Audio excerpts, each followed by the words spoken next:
Bonjour et bienvenue dans ce nouvel épisode du podcast Gap de parents. Je m'appelle Sophie, je suis coach, formatrice et conférencière. J'accompagne et soutiens les parents dans leurs défis du quotidien tout en aidant les entreprises à reconnaître et à valoriser la parentalité au travail. Ici, un mercredi sur deux, nous explorons sans filtre, en solo ou en duo, les écarts entre les idéaux et la réalité parentale pour vous aider à comprendre, à naviguer dans votre vie de parent et à grandir à chaque étape de cette magnifique et ô combien challengeante aventure. Je vous embarque avec moi ? Bonjour à tous, j'espère que vous allez bien. Je suis ravie de vous retrouver. Alors pour moi, c'est le matin, c'est lundi matin, le moment auquel j'enregistre ce nouvel épisode de podcast. Lundi, qui est 2 jours après ma semaine de maman solo, dont j'avais envie de vous parler dans cet épisode et des prises de conscience ou des réflexions que j'ai eues autour de cette période et qui, je pense, pourra profiter à pas mal d'entre vous. Alors, je voudrais dire d'abord, j'avais déjà énormément de respect.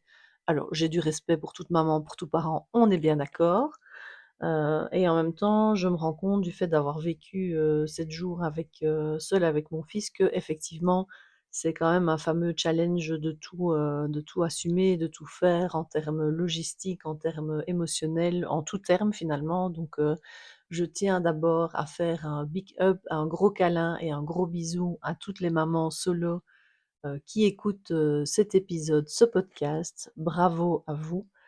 Moi, ça s'est très, très bien passé cette semaine. C'était une semaine que j'appréhendais un petit peu parce que pour celles qui ne le savent pas encore, qui sont nouvelles sur ce podcast, j'ai donc un enfant, porteur de handicap avec, différentes pathologies rassemblées. Donc au-delà de l'hypervigilance, des médicaments à prendre, toujours un stress de quand il est un peu malade, comment est-ce que ça va se passer? Est-ce qu'on va devoir aller à l'hôpital? Qui sont pas des choses, toujours faciles, à gérer, surtout du coup quand on est seul, c'est quand même plus pratique à 2.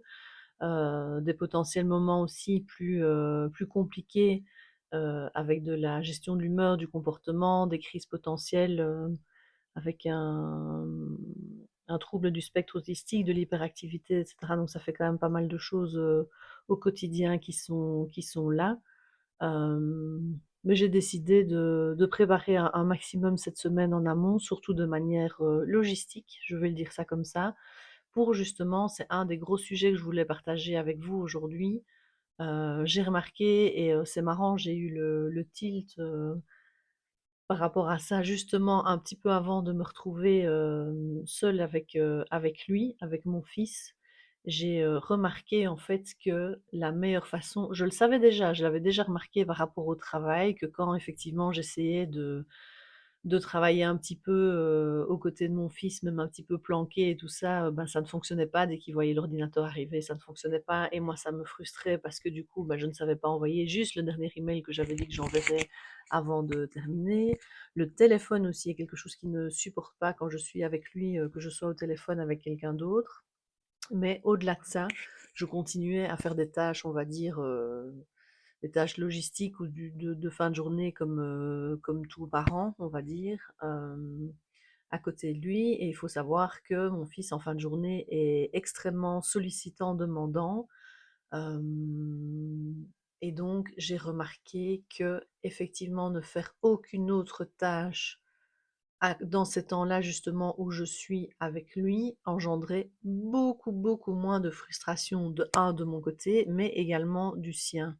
Et que donc, du coup, les demandes étaient beaucoup moins fréquentes, et de deux, pas de frustration des deux côtés, et donc un grand temps de qualité des deux côtés. OK. Donc l'idée, c'était, avant de faire une vaisselle, de préparer un repas, de lancer une machine, de faire ci, de faire ça, de ranger, de faire plein de choses, ce qu'on essaye toutes, tous de faire. Je vais le mettre au masculin, même si, j'ai bien conscience que c'est beaucoup de mamans ici qui sont concernées, mais je rappelle que ce podcast est ouvert aussi aux papas et je sais qu'il y a des papas qui endossent aussi ce rôle. Mais l'important ici, ce que je voulais dire, c'est le fait d'être en pleine présence avec mon fils dans le temps où il était là. En fait, je me suis rendu compte que c'était bien meilleur pour nous, cette pleine présence en fait. Et ce réel partage d'un moment de alors c'est pas spécialement toujours un moment de jeu, parce qu'il y a des moments où il n'a pas spécialement envie de jouer, mais juste le fait d'être en présence près de lui, pouvait quand même pas mal aider, la relation et le moment à être, on va dire plus qualitatif. Donc ça, c'est vraiment quelque chose que j'ai remarqué et qui m'amène surtout, à une chose que j'ai envie de partager avec vous, c'est que on valorise beaucoup le multitasking, le fait de faire plein de choses en même temps, de se dire: «Ah moi je suis trop forte, je sais faire ci, ça en même temps». Mais en fait non, c'est pas être, trop fort, parce que je pense que c'est, la société qui nous pousse un petit peu à ça, à nous montrer qu'on peut faire plein de choses en même temps pour dire qu'on est performant, hein. On revient à cette fameuse performance, mais en fait, on sait jamais faire une tâche à fond. Posez-vous la question, est-ce que vous arrivez à faire quelque chose à fond quand vous faites 4 autres choses à côté? Ben, moi, personnellement, j'y arrive pas, et je vous dirais même j'y arrive plus, parce qu'avant je pensais que j'y arrivais.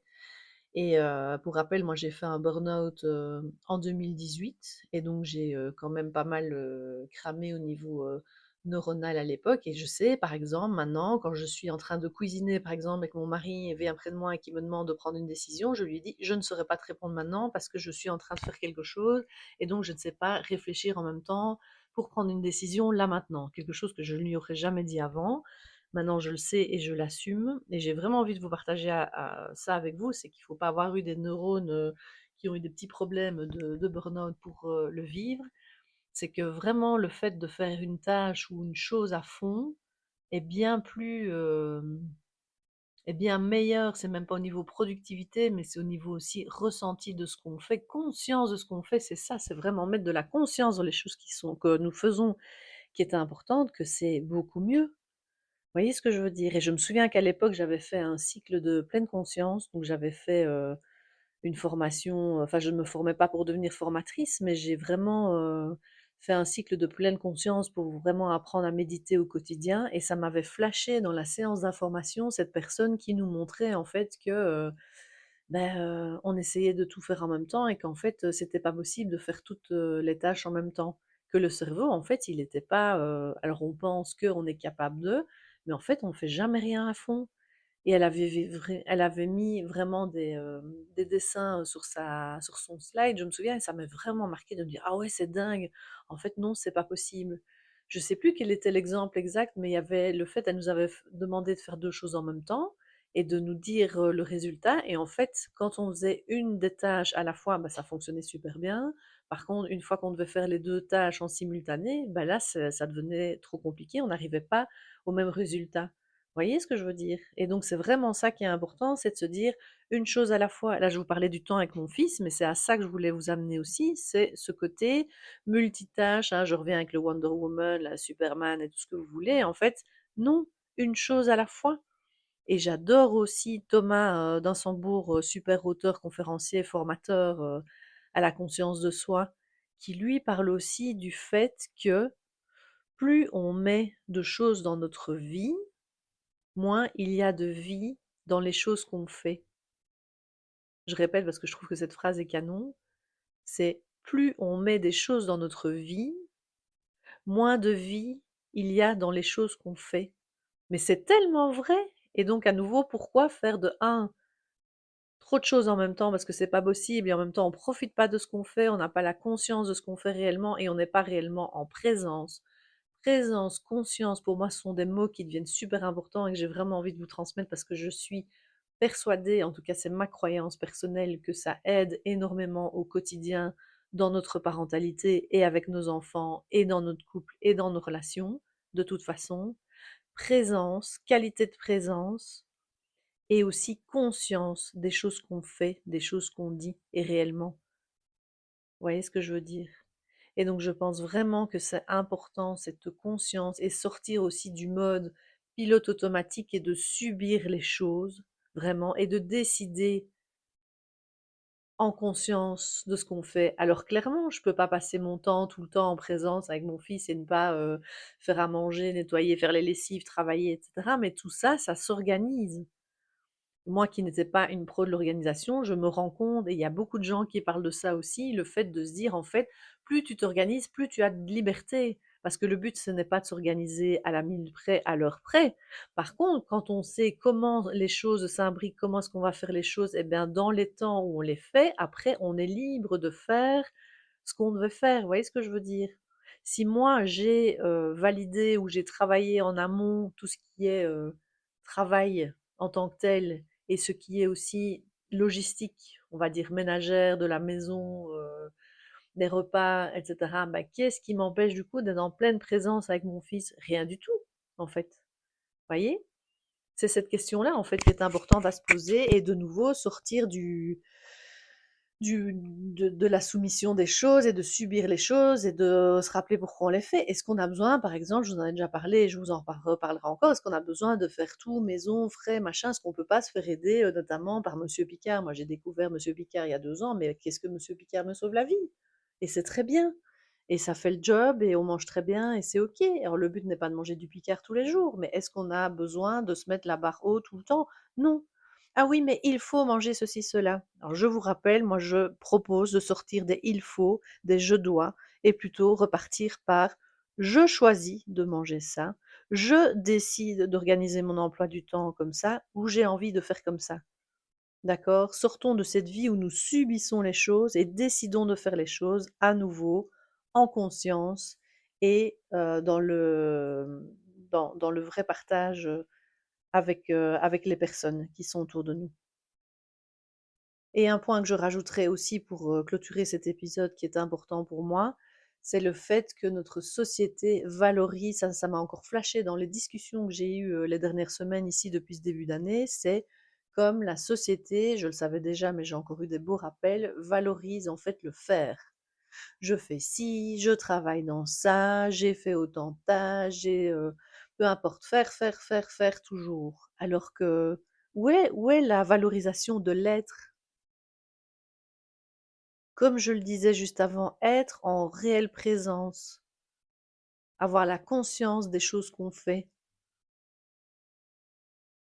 être en présence avec son enfant et donc profiter du moment et que l'enfant le ressent, notre enfant le ressente et que du coup ça se passe beaucoup mieux. Être aussi avec sa moitié, le nombre de personnes que je vois, vous savez, j'adore aller prendre des cafés, ou bêtement vous allez au restaurant et vous voyez le nombre de couples qui ne se parlent même pas, qui sont sur leur téléphone. Ou ça peut valoir aussi, entre amis ou en famille, plus agrandie ou même, au travail, peu importe. Être là, vraiment là et valoriser cet être, c'est pas facile à dire ça, par rapport à toujours se faire. Faire. Mais pourquoi? De nouveau, inculqué par la société par rapport au culte de la performance et nous faire, travailler, produire, tout ça. Donc moi, je vous invite, c'est vraiment l'invitation de mon épisode de podcast de cette semaine, vraiment, de repenser à cette présence, cette réelle présence en conscience, que ce soit dans des moments clés avec vos enfants, mais aussi dans votre couple, avec les personnes avec qui vous avez envie de passer du temps. Ça peut se faire même au travail. Mais vraiment, c'est mon invitation ici, en pleine présence et en toute conscience aussi des choses, ok, et même se rappeler pourquoi je fais telle chose ou telle chose aussi, pourquoi pas. Que faire 4 choses en même temps, ça n'a aucun intérêt parce que finalement tout ce que vous faites ne sera jamais fait à fond et va vous stresser, va justement juste activer votre système nerveux, donc vous allez être aussi très tendu, stressé, frustré de ne pas justement arriver à fond dans chacune des choses. Donc moi je prône vraiment une chose à la fois, d'accord? Et alors valoriser justement ce être à la place de se faire. Plus tiens, t'as vu, j'ai fait ça, mais plutôt waouh, j'ai passé un super moment avec nos enfants, avec toi, avec mon ami.